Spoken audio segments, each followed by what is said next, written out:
MISHNAS CHASIDIM, Mesechta Tzimtzum Perek Rishon. Hashem Adonenu Haskel Dea Obina. Hashem, our God, bestowed wisdom, intellect, and knowledge before the person that fears Him. And here we see that the Mechaber begins his book with the Rosh Tevos of Shiluv, a combining between Shem Havaya and Shem Adonai, Yud Aleph Ke Daled Vav Nun Ke Yud, and that's in a sense saying L'Shem Yichud Kuchabrichu.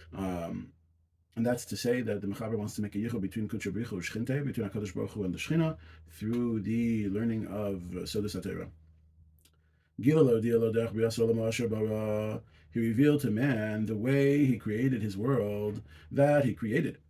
Laharos Shlemuso, in order to show his perfection. In other words, before HaKadosh Baruch Hu made the world, there was no one that would know HaKadosh Baruch Hu's strength and HaKadosh Baruch Hu's greatness. No one would be able to call Hashem Kel, Racham, V'chanon, Adnai, and any other shemos that HaKadosh Baruch Hu has. So in order to show this, HaKadosh Baruch Hu has to create a recipient to create man. So that's Laharos Shlemus, to show his Shlemos. And to do good in the Bria. In other words, through HaKadosh Baruch Hu making this Bria, through HaKadosh Baruch Hu making the Bria, he is able to do good to man. And why is this important? The reason why this is important is because we say, Teva HaTov V'Hetiv. It is the derech of someone who is innately good to want to do good to others. And we believe that HaKadosh Baruch Hu is innately good. HaKadosh Baruch Hu is kulei chesed be'emes. And because of that, before man was created, there was no one to share his kindness with. But through man being created, there's someone that HaKadosh Baruch Hu can share this kindness with. So you have the Mechaber shows two reasons for the Bria. That, in a sense, ein melech b'lo am, which is the idea of showing his koyach, that he's Rachel, he's Chanon, he's Adnai, and all of the shemos. That's l'haros shlemuso. Elohetiv bo, and to good, and to do good to man, because Tava Hetiv. And how does HaKadosh Baruch Hu do all this? B'mashal u'melitza, through a mashal and a melitza, through a metaphor and the narrative. The metaphor is everything in Olam Hazeh. Everything in Olam Hazeh is a metaphor of how things really are in Shamayim. We say Einei Hashem, Yad Hashem. We talk about Partzufim and Zivugim up in Shamayim. But the truth of the matter is, upstairs in Shamayim, within the other dimensions, that's how things really are. The things that we have down here on earth are an image, a tzel, and a dimyon of how things are in Shamayim. And HaKadosh Baruch Hu made man in his image in order that we could understand from our body how things are in Shamayim. So down here, all Dvarim Gashmiyim that mirror how things are in Shamayim are called mashal. That's what we mean by mashal. And the word melitza, meaning the narrative, is how things really are in Shamayim.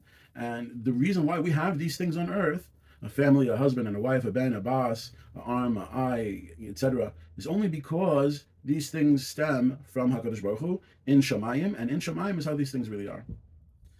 So that's the b'mashal u'melitza, the metaphor and the narrative. And we go to Mishnah Beis, Ketzad, how so? How did HaKadosh Baruch Hu create his world? Or Ein Sof, Hayadua Mitziuso V'lemahuso, Hashem's infinite light, which we know that it exists, but we can't know the essence of this light. Most of our knowledge of what we know about Kabbalah is Yedias HaMetzias. We know that these inyanim exist because the Ari HaKadosh, the Rashbi, all the tzaddikim are megala that these things are emes. But we don't know the essence of these things in this world. In the next world, we know the essence of these things. When Mashiach comes, we'll know the essence of these things.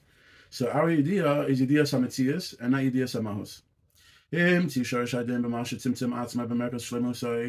He brought out the root of restrictiveness, or din, the koyach of din, by the act of constricting his light.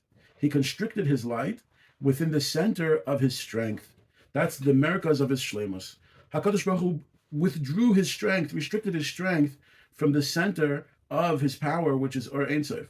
Don't think it means here in the center, meaning center as opposed to places that are not in the center. Because before Bria Olamos, there was no such thing as center versus not center. And this is what we call Tzimtzum, which is contraction or withdrawal of Hashem's infinite power. And he made room that was equal in all of its sides, which tell us of the equality of this whole area, meaning this is an area, a circular area, that if someone would be able to stand in the middle of this area, or Ein Sof would surround the individual at an equal distance by the circumference from the center. And the Kadosh Baruch Hu partnered. And HaKadosh Baruch Hu partnered with this root, this source of din, the source of judgment, which is the Tzimtzum, HaKadosh Baruch Hu brought with the din also the midah of rachamim. V'shitav shorish din zeh b'midas rachamim, and the HaKadosh Baruch Hu also partnered within this act of judgment, within the act of Tzimtzum, an act of mercy. By virtue of the fact that he drew within this empty area a ray of his Or Ein Sof, a ray of his infinite light, a very, very thin ray of his infinite light, to create the worlds that would be soon made in this area. And he did not draw this light, this ray of light, from one side of this empty area to the other side of the empty area. And he didn't draw the light of Ein Sof within this area from one end to the other. But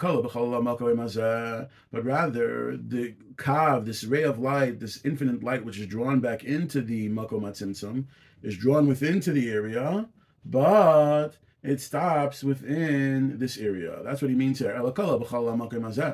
The light stops within this makom, within this place that Hashem made. The light stops within this area that HaKadosh Baruch Hu made.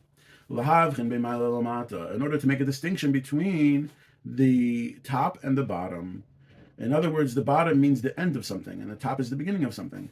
So when HaKadosh Baruch Hu drew back his light into this area, he drew a little bit of this light, a kavdak, within this makom hatzimtzum, the area where he withdrew his energy, and he drew it within this makom, but not all the way from side to side.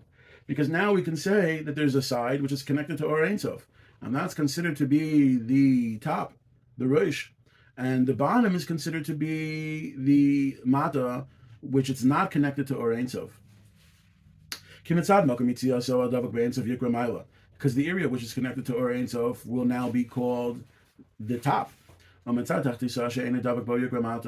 bottom area, which is not connected to Or Ein Sof, that will be called mata, the bottom. And if this light was drawn from side to side, both sides would be connected to Or Ein Sof. So this kav would be Or Ein Sof from the top and Or Ein Sof from the bottom. But the Kadosh Baruch Hu wanted that there should be a maila and a mata. And that's why he drew the kav within this makom hatzimtzum, but did not bring it me'ever le'ever, from side to side. And so therefore, the rest of the directions, east, west, north, and south, will be all along this kav as it is drawn in. And even though in this high area there's no such thing as makom, this is the sheresh, the root of where all makom will soon be placed.